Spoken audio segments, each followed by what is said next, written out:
Good afternoon, everyone. I'm Amy from the marketing team here at Magnet Forensics.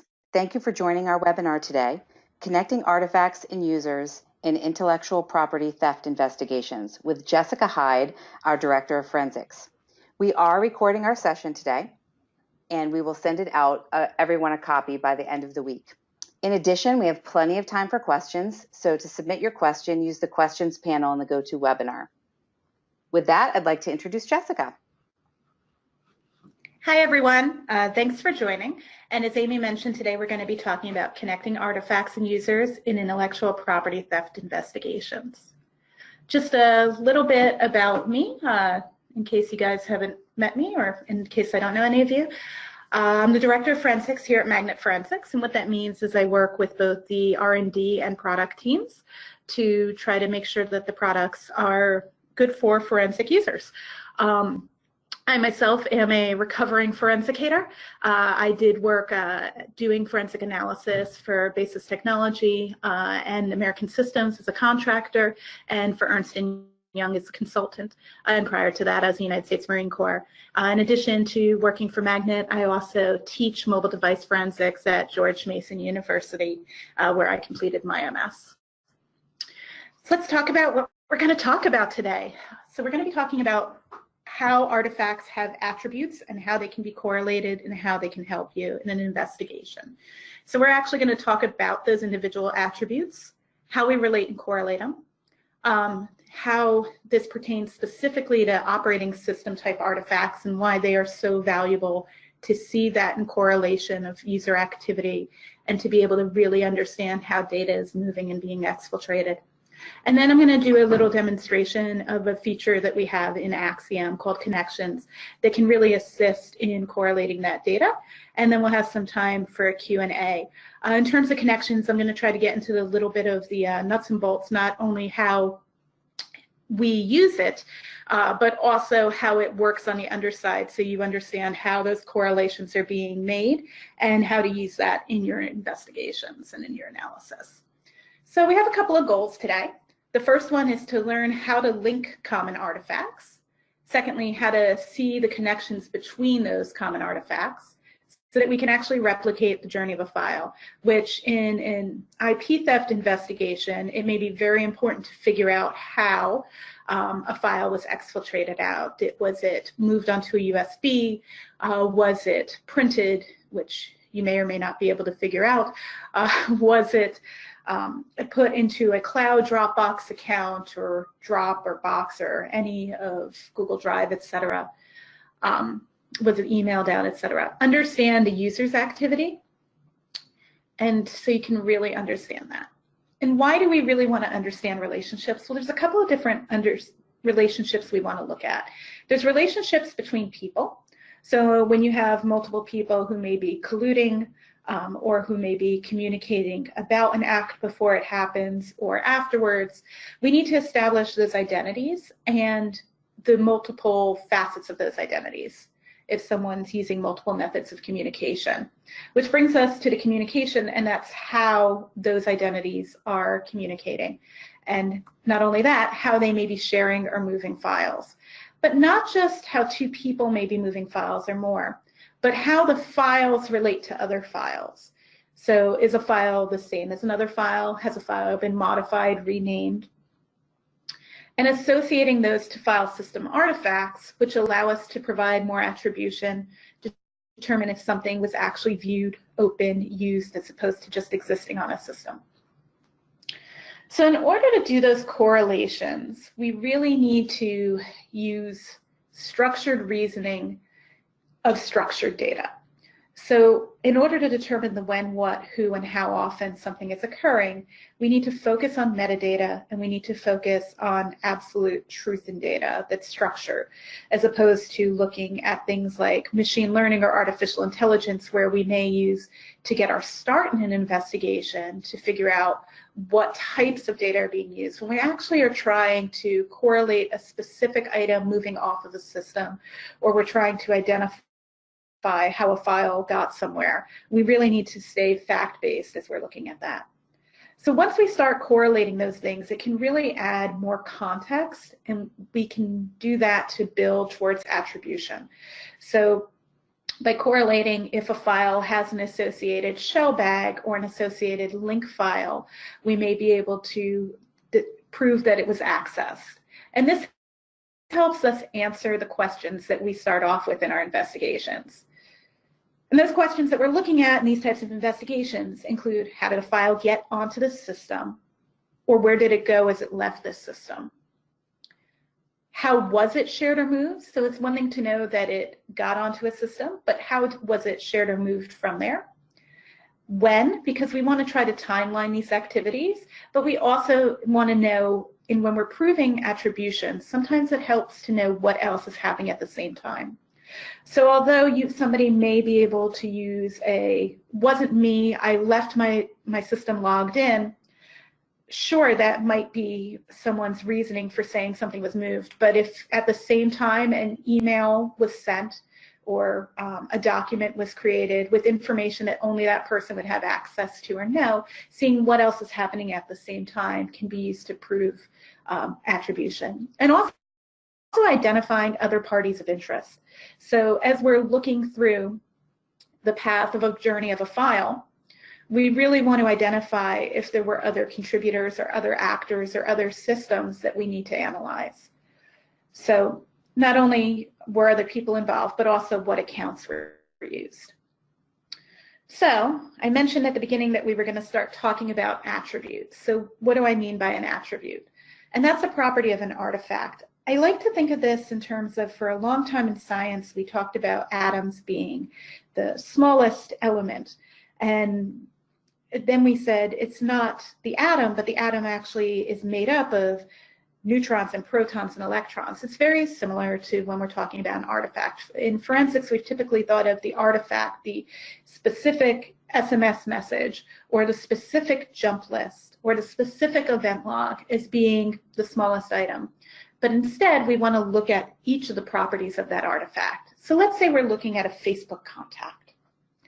In that instance, there's multiple other attributes. You have the profile ID, the first name, last name, display name, a small picture URL, a big picture URL, and a phone number. And these are all individual attributes that you get from that full artifact. If we're looking at something more like an operating system artifact, like a prefetch file, we're going to have the application name, the application run count, the last run date time, and the operating system version. The goal here when we're building correlations and connections is to look at which of those attributes can be correlated within the artifact, and which of those correlations then can apply outside. So for example, we can take a prefetch file and say that that application name, that we're going to want to know every other time we hit that application name, we're going to want to know about the prefetch file. The goal here is to group those artifacts with common properties. So again, anytime an application name is the same as the prefetch file for another application, I want to know about that artifact because it has that common property. We also want to show relationships to other artifacts. So when we talk about defining the relationships, we're defining the relationships inside an artifact, but then if the properties are in common to another artifact, we're able to define that relationship out past the first artifact. And I'll show that graphically in a few minutes. And we do this based on those shared properties. So in the instance of the prefetch file, it could be the application name showing up in the prefetch file and in the application as it exists on the MFT, right? Pretty common sense, we're all doing this. And for a Facebook contact, we may have the profile ID and then that profile ID showing up in the message. So we coordinate that message to that profile.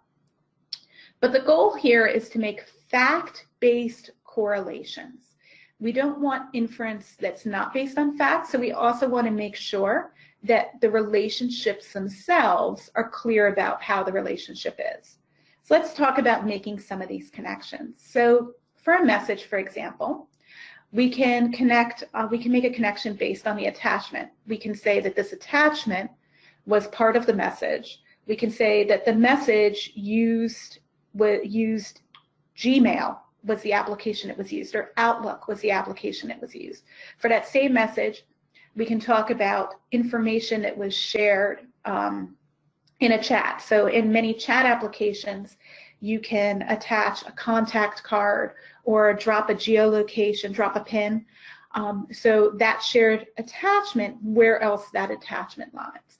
Who made the transfer of the data? So in an email, chat, or SMS message, that content, the attachment or the contact card or the pin, was transferred by someone. Who is that party? And it's not just that party, it's that party in terms of the sender's name, the account ID, and the program itself. So let's talk about something a little more abstract, because we've all dealt with SMS communications and seen beautiful graphics and lots of tools that show communication between parties. But how do you do that then with a file? Well, I mentioned before application names or file names. File names allow us to make connections to other files that have the same name.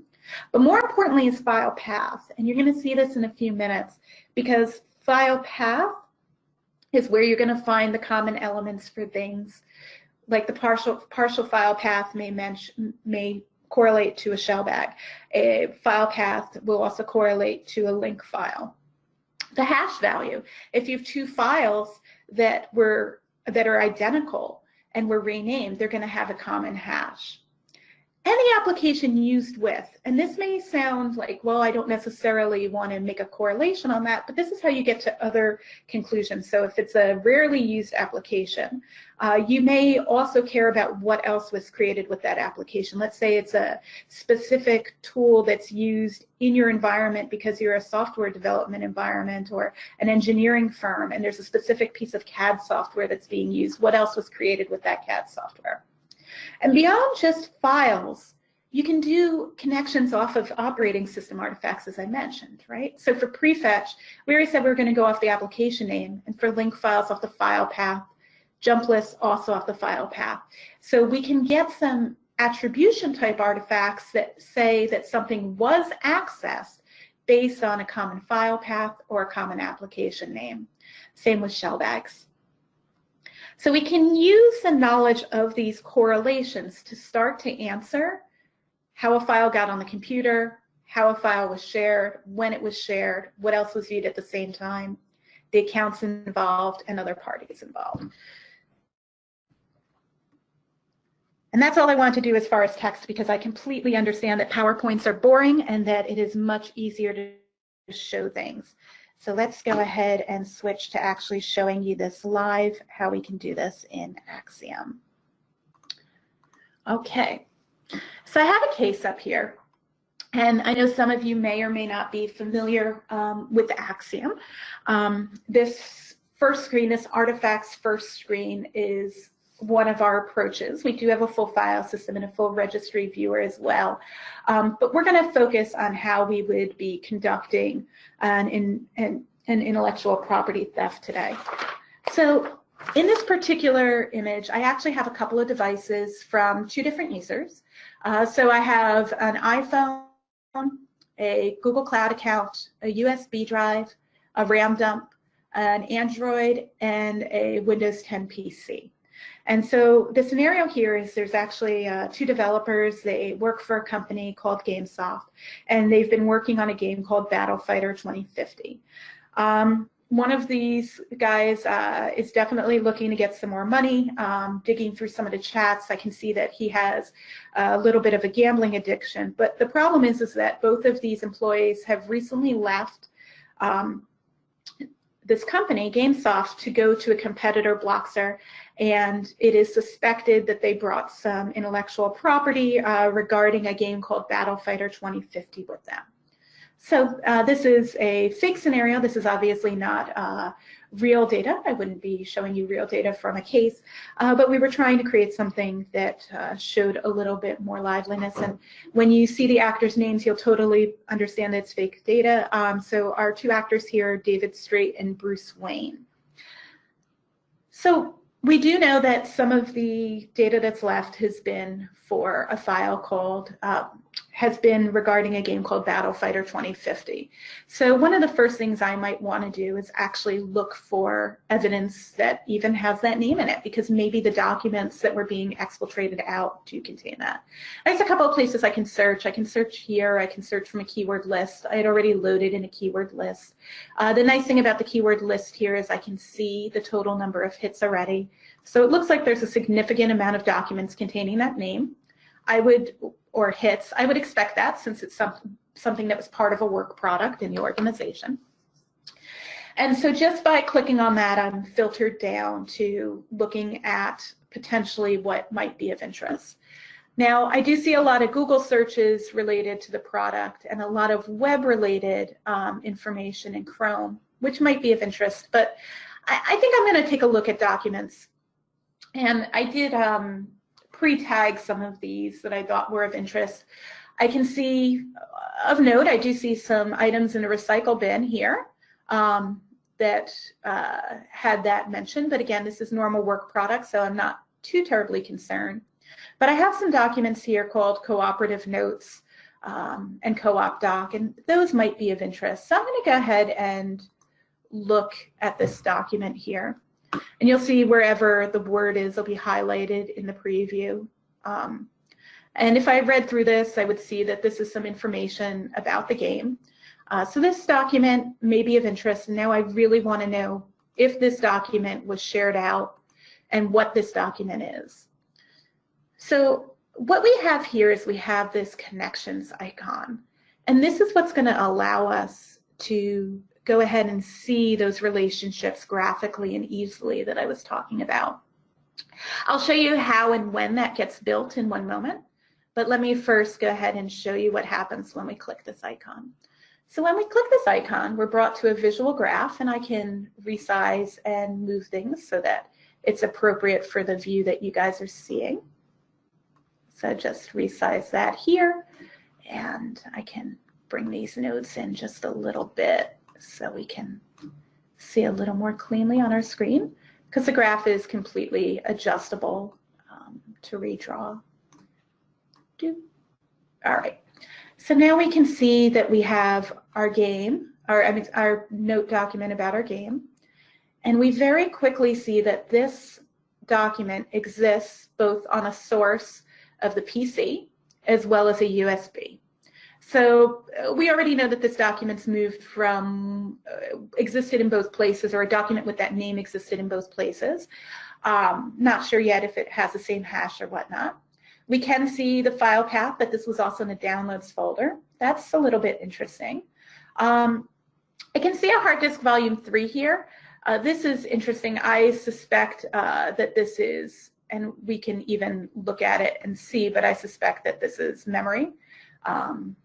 A memory reference here for that file path. Here we see another file path just to where it is, as well as a URL, which it was downloaded from.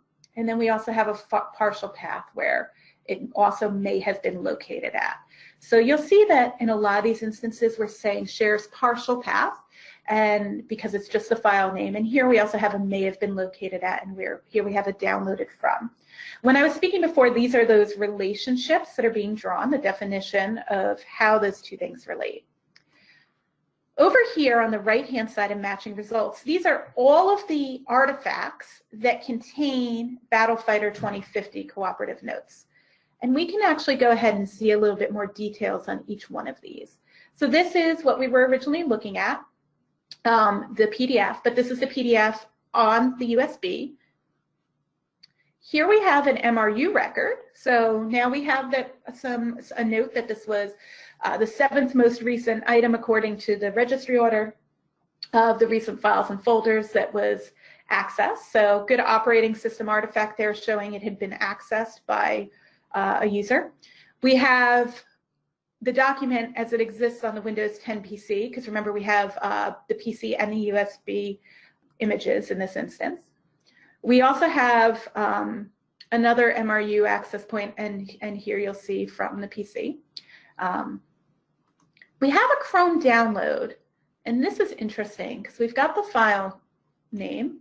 We now know when it was downloaded, so 3/15/2018, 9/56/13, finished downloading a second later, and was saved to this path, which makes sense because that is the path we were seeing over here. Users admin download battle. And then we have that the download was complete and that it was opened by the user. So this means they set the browser to open when complete, and we can see the full byte size. So we know that this document got on the system via a download from a Google Doc. So it looks like it started as a Google Doc potentially. Okay, really good information. So we do know a couple of things already, but we don't know necessarily if this was shared yet, or we do have MRU. But there's a couple of things more that we can do here. Let's see what happens if we go ahead and look at that path. So when we hover over something, we can see any other correlations based on that user path. So that user path also has correlations to the exact device it was accessed on, which is going to reference back to that computer. We have from the download URL, if we hover over that, we're going to see that it was opened with Chrome. Okay, fair enough. And we won't necessarily get something for everyone, but this kind of actually tells you what rabbit holes you can jump down and what rabbit holes not to. So on the USB, we're going to see the file hash, so we can see if there's another file with the same name. And the same thing, you'll get this on every source, so we'll have the file hash there. And just looking at the first three there, without even going any further, I can see 0152 FCE. So it's probably actually the exact same document with the same name. I can verify that in a moment. So I'm going to go ahead and look at that file path.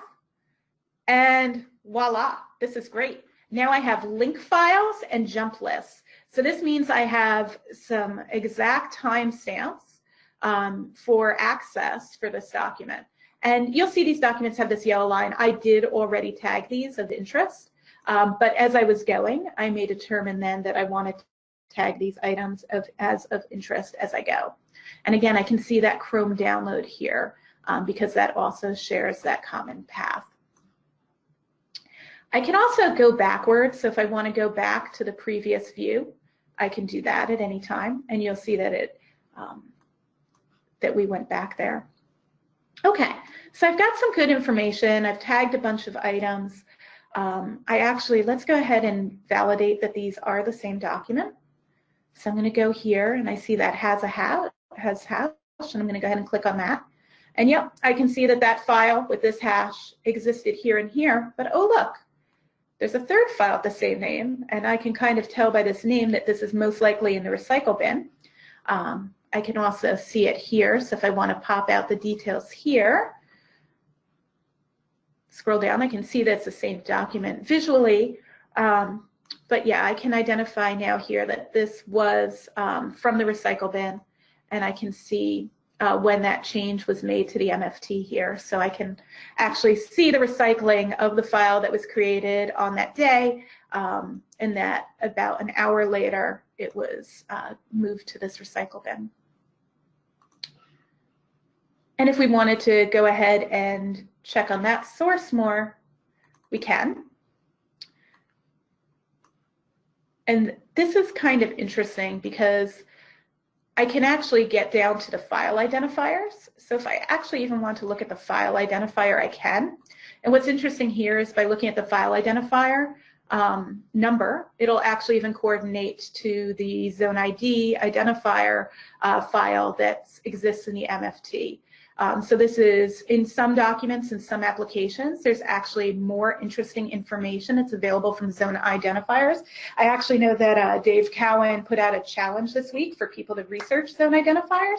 So that's available on the Hacking Exposed Computer Forensics blog, HECF blog. So if anybody's interested in participating in that challenge, I know that's through the end of the week if people are researching them. I know that Phil Moore on ThinkVFIR put out a post this week on zone identifiers and what they can be used for. So there can be more information there. On a PDF, this isn't very interesting, but this zone ID of 3 means that this was downloaded, and this is related to trust in Windows. So if you're downloading from a trusted source type event. Okay, so we've looked at some of those connections. Let's go ahead and go back and look at what happens when you want to save one of these out. So if you wanted to show that this document actually with this file hash existed on the USB and the computer, as well as being in the recycle bin, you can easily see it with this graph, and it's easy to show someone. So if this was something you want to save out, you can. And you can do this actually a couple of ways. You can print it, and it'll make a PDF, which is fine and dandy. I actually prefer to do a view source. Let me just drag over from my other screen of what you're seeing, in which case you're going to get something like this. And then I like to save this as an HTML, and I'll show you guys why in a second. It's kind of neat. So I'm just going to go all files and rename it as an HTML. You can see I have a couple of those saved to my desktop. And once I have that, I'm going to just come over here to my desktop and open that up. And I apologize, it is on my desktop on the other side. And I had 3 of them. I think it's this one. So I'm just going to open this with Google Chrome.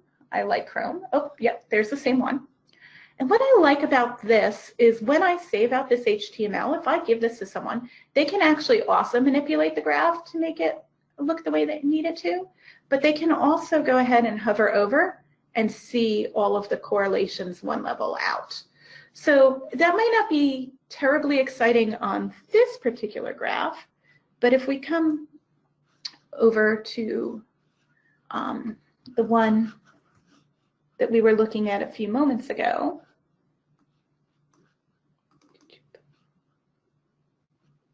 it's right here. Try and move on my screen. Of the PDF and all the places it existed and the download URL, you can do that. And then again, you can, if you hover, allow block.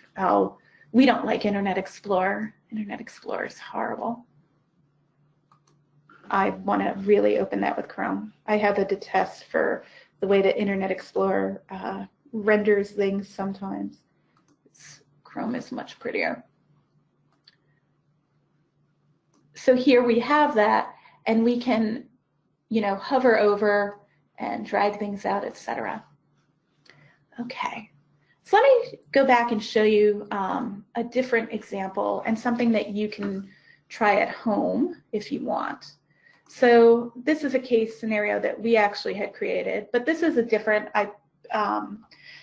scenario that is publicly available. So this is, and is a small image, so it's easy to test and run. So this is the Gene M57 scenario. Gene has a document, it's called M57Biz. This is publicly available, it's a 2009 image. I can share the link with anybody who wants it. And here there's a document that finds its way onto the internet, and the question is, did Gene do it? And you know it's an M57Biz document. So the scenario is a little more complex than what I'm showing here, but here's the document. It definitely contains some PII. We've got social security numbers, we've got salaries and names, we've got an Iwo Jima monument, raw. But I'm going to do the same thing. I'm going to go ahead and go in on this connection icon, and you'll notice that there's connection icons in a couple of places. Any one of those attributes which can be correlated on, we go ahead and give this connections icon to. And again, I promise I'll explain this a little bit about what goes on behind the scenes, and I will in a moment.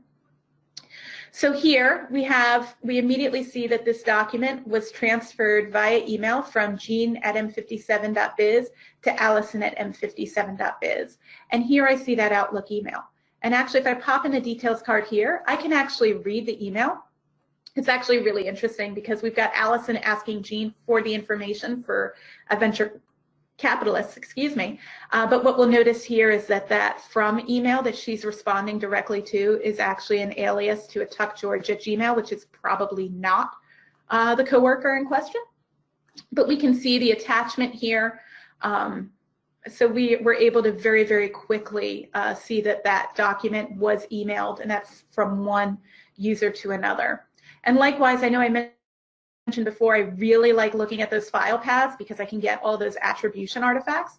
So I'm going to go ahead and look at what might be on the CPATH, and voila, we've got a slew of link files. So my normal process at this point is to go ahead and tag these things and timeline this. If anybody wants to play with this gene scenario, it's only about 6 gigs to download.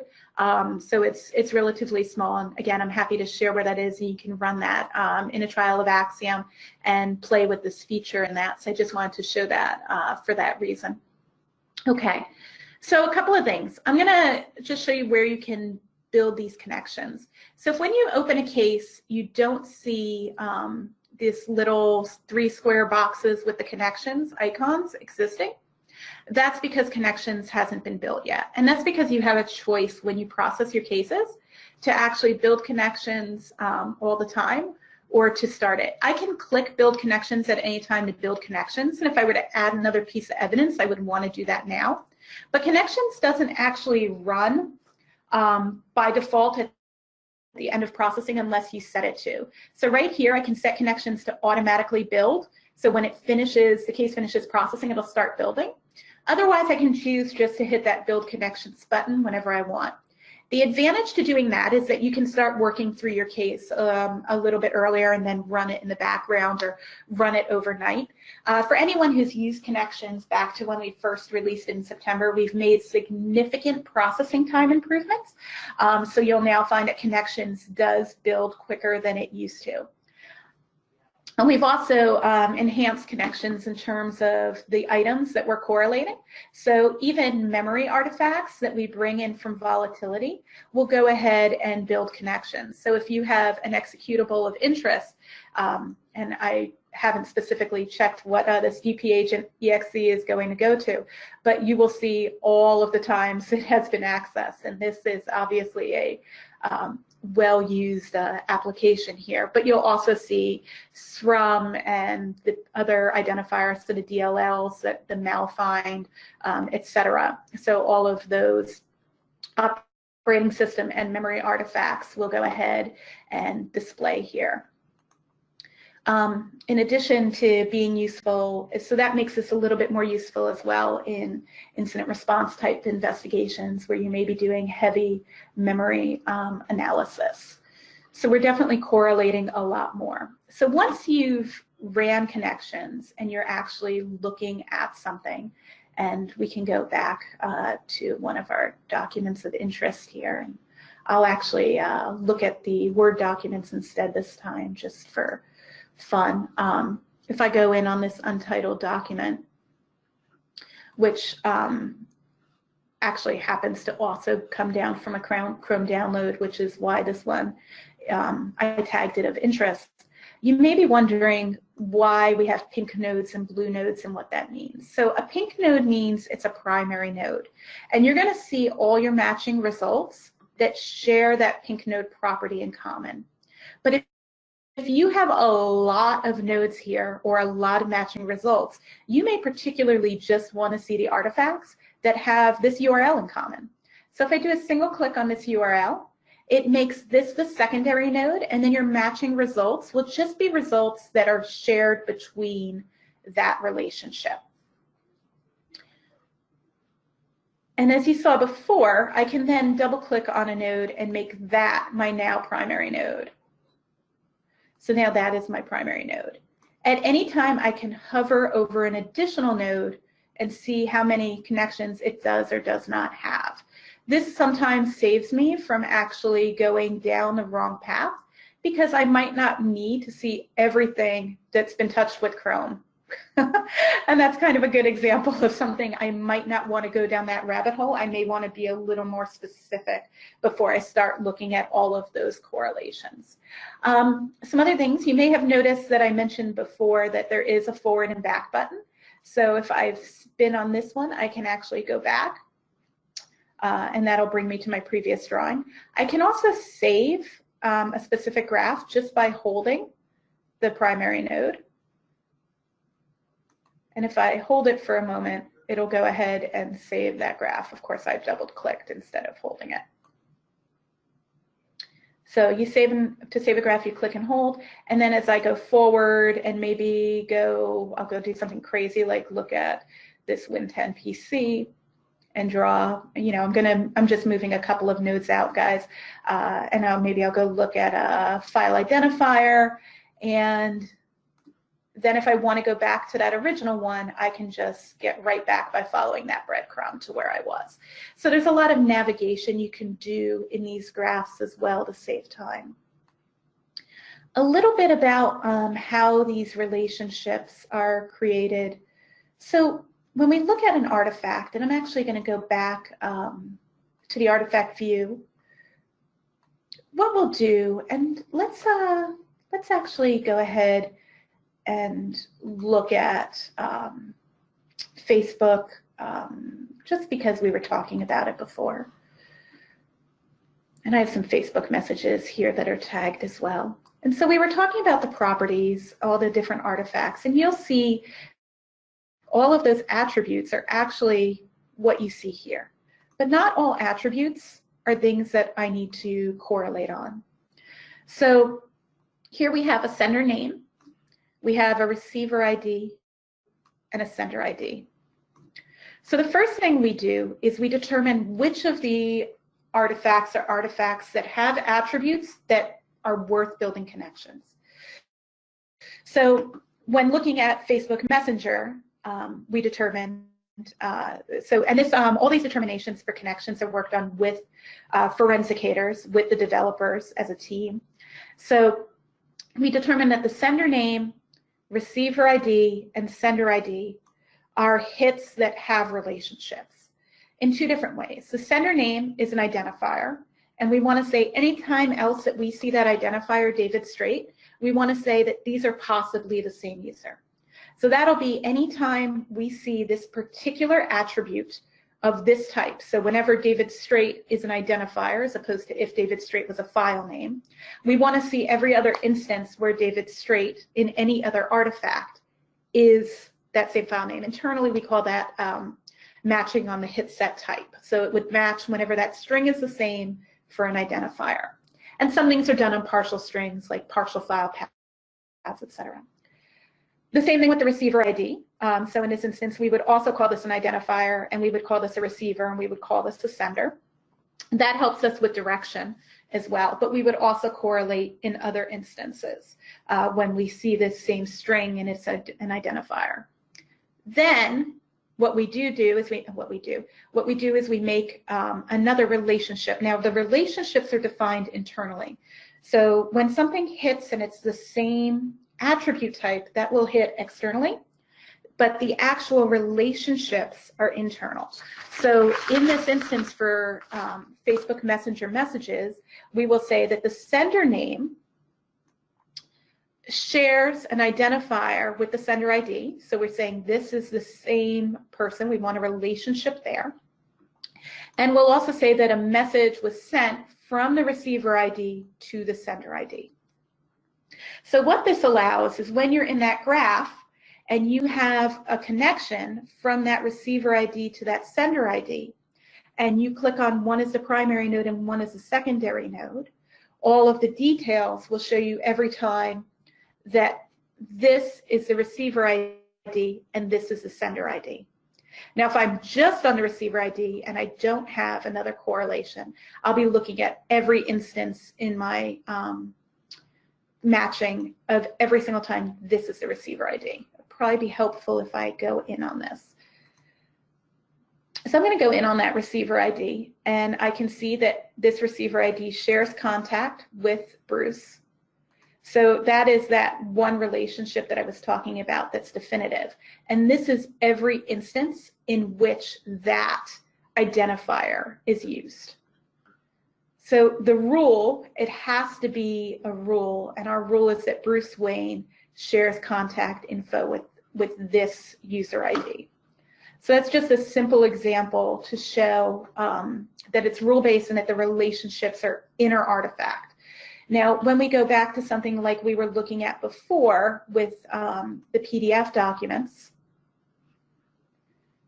And I'm just going to go ahead and filter down to my tags so we can find, oh, it was an of interest tag, so that we can find one of those PDFs really quick. When I go in on this PDF, now this PDF only has one identifier, right? Just the name that has a relationship attribute. The reason that you're able to see these relationships is because these relationships exist in a different artifact. So in this battle, well,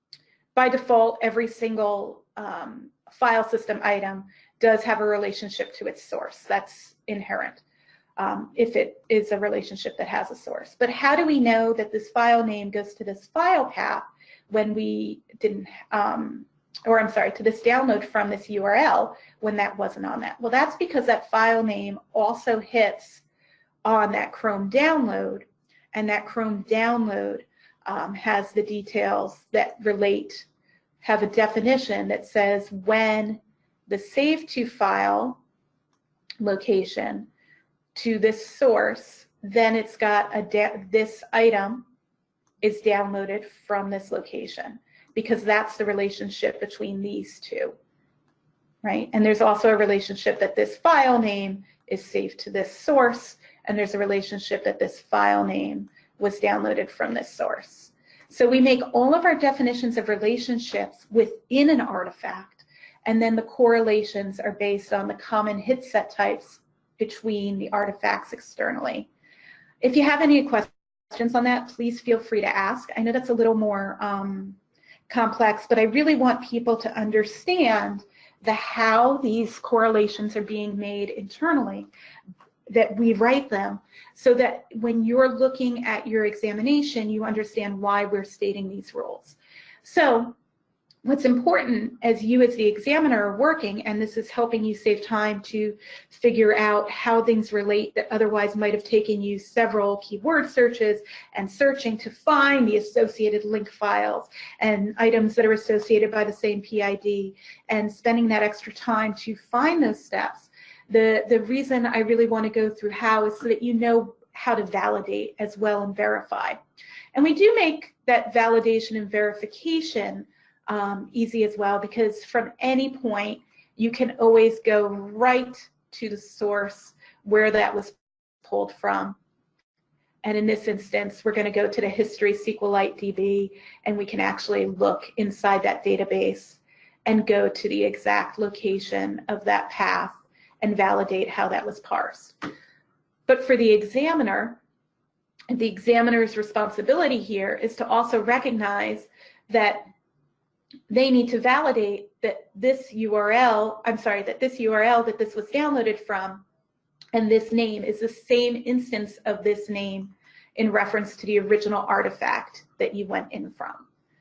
So I hope I didn't lose anyone in that explanation. Again, I just want people to understand a little bit of more. I was actually asked on Twitter to explain a little bit more of the quote-unquote magic behind Connections is working. It's not just an easy button, and for every single artifact that we build, we do a lot of testing and validation to determine the relationships and then to display them. And we try to be very careful with the relationship naming, such as may have been located at. And for may have been located at, this will oftentimes be something where we have the file name and we have a file path that has the same name in it, but there is also the possibility that you've had more than one file with this name. So we just want to be clear, but timelining these things out and seeing other existences can help you, as can other artifacts. So let's talk about something with renames. So for example, I'm going to go ahead and just filter back down to Battlefighter 2050. And I'm going to bring us to a log file analysis artifact. And one of the interesting things here is there's some other areas you can be looking. So I wanted you to note that the MFT record numbers and MFT reference numbers exist in some artifacts. Here we have the creation, the current access time, current modify time, etc. So we have these other timestamps that we can go off of when we're looking at the link file, for example. And this is going to help you in understanding that information and being able to validate it. So you can validate off of the MFT record numbers. And when we're looking at something, so this is that link file. I'm going to just go back to the artifact view. When we're looking at something like this document, it's also worth noting that there's two instances of this document I mentioned before, the PDF as it exists on the USB as well as the computer, but what you might not have realized is that it's also down here. This difference is this is actually the items as they exist in the MFT. So down here you'll also get a direct link showing you right into the file system. And in this instance, this is off of this is off the source, but this is off the PC, and so because this is off the PC, you're also going to get a reference to your MFT record numbers and the parent MFT record number, as well as physical location and physical sector. So you can really do that deep validation. You can see which SID was appropriate here, and then you could look at everything from the SID if you wanted, and you can go back and forth. So you can actually, if I wanted to go back in from the hash value here and see the other existence of the hash, and I know we already looked at the same graph, but just to show you that you can dig from here as you're going through that IP theft investigation. And again, also, you can go in, again, we're tracking things off of the MFT record numbers, in which case you're now also seeing that that MFT record number in this instance is for the item in the recycle bin here. So at this time, we have about 10 minutes left. So I wanted to open up for questions. Let me see if we have any yet. And please feel free to ask questions. Okay, I have a couple here. I'm just expanding my screen because right now I can only see one line of the questions, and there's more and they're bigger than that.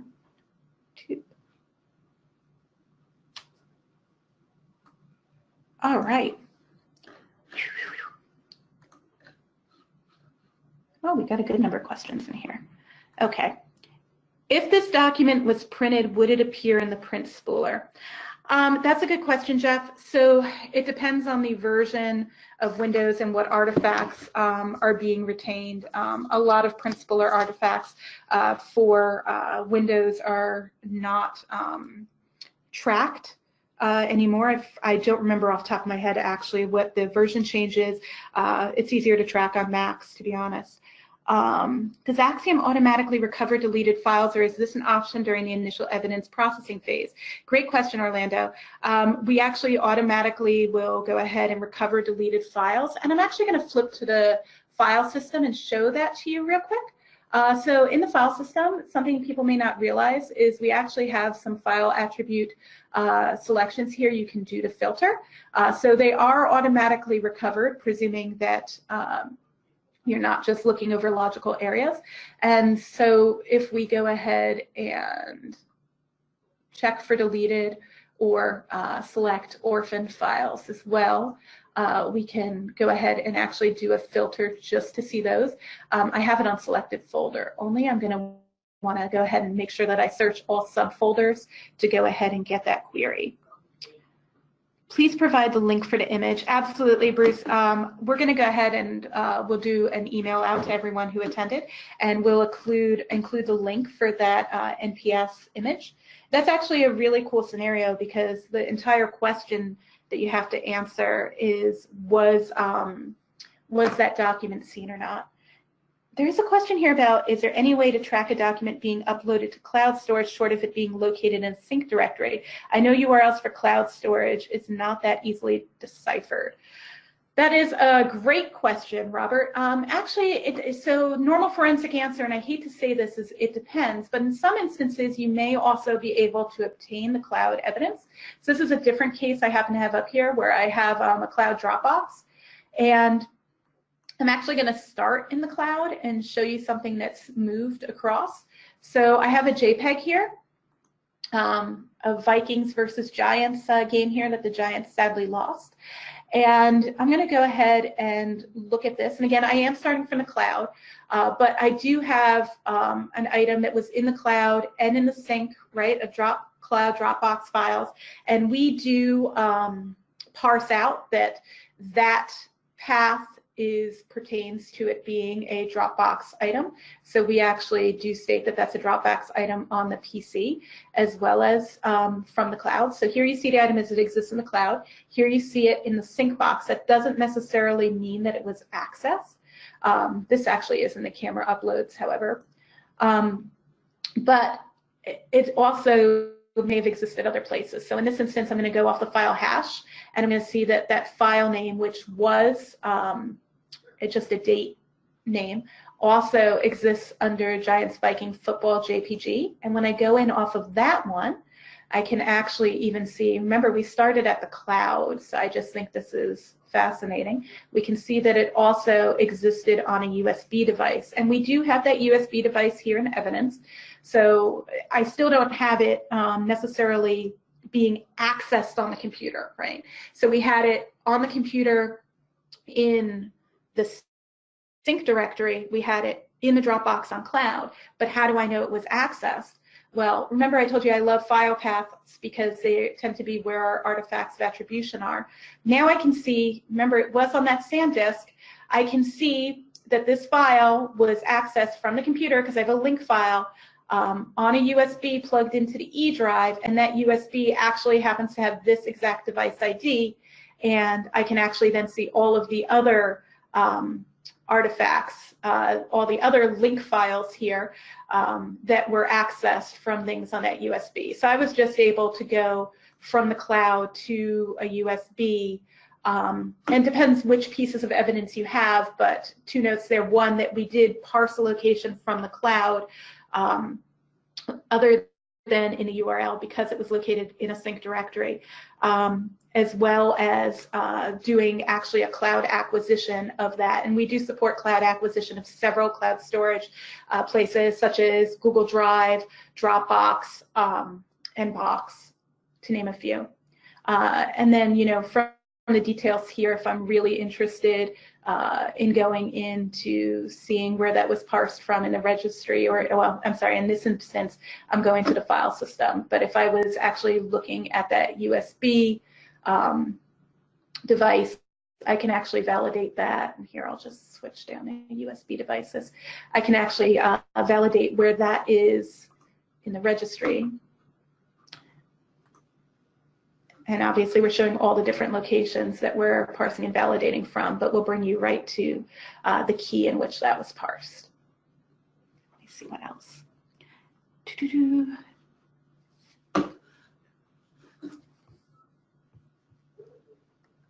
Next question. This demo's around what I'm looking for. What about in an environment where you don't know specifically what you're looking for, and instead just to see if any proprietary info might have been emailed, copied, etc.?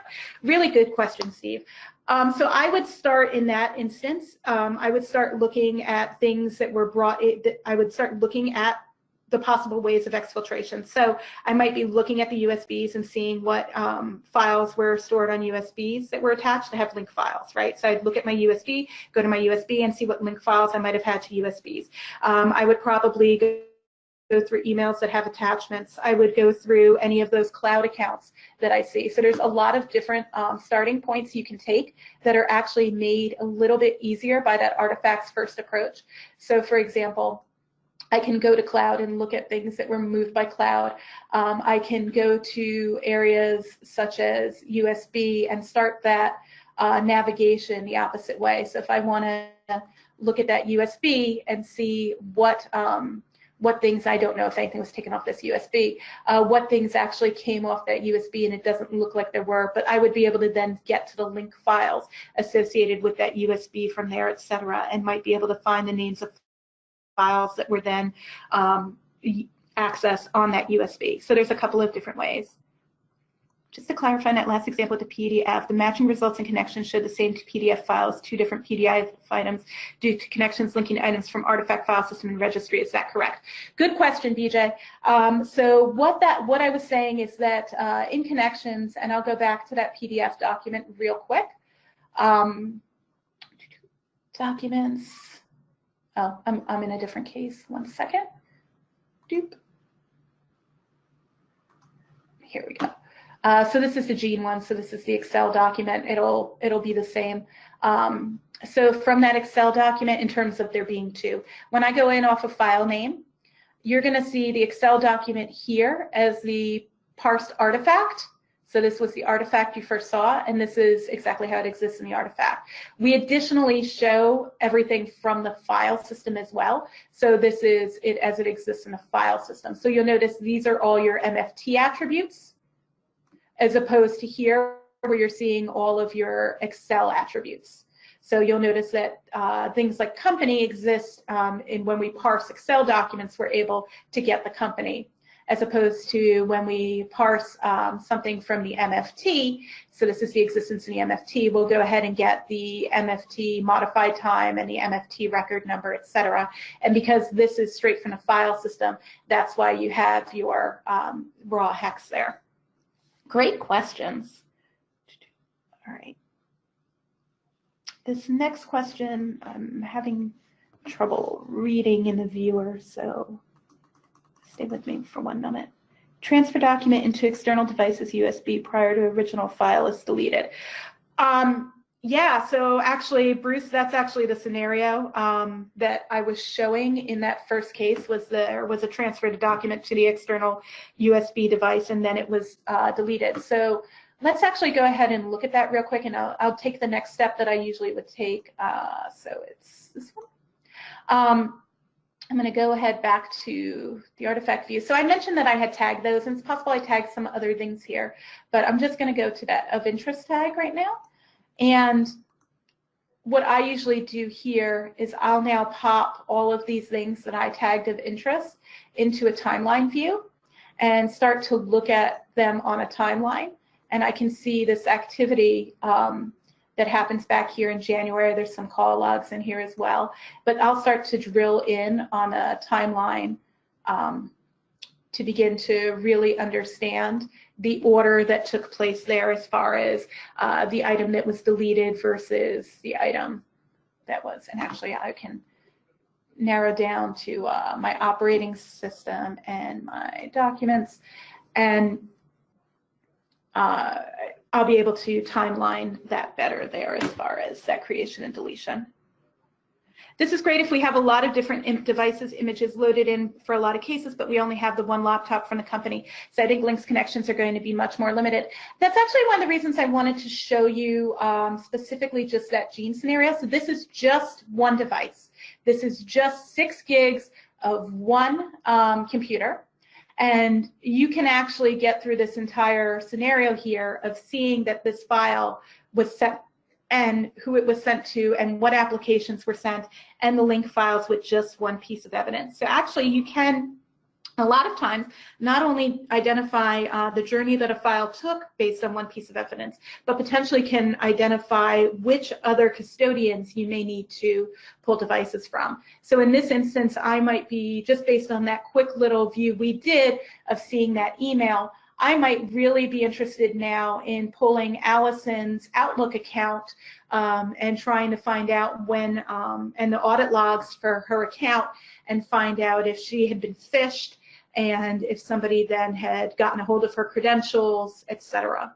Or if they were just spoofing her name, right? They're probably more likely just spoofing her name since they were using a Mail2, and this is an alias here. But there's lots of opportunity here to, even just on one device, see a lot of activity and correlate activity that you otherwise might be missing, even just on the one corporate laptop.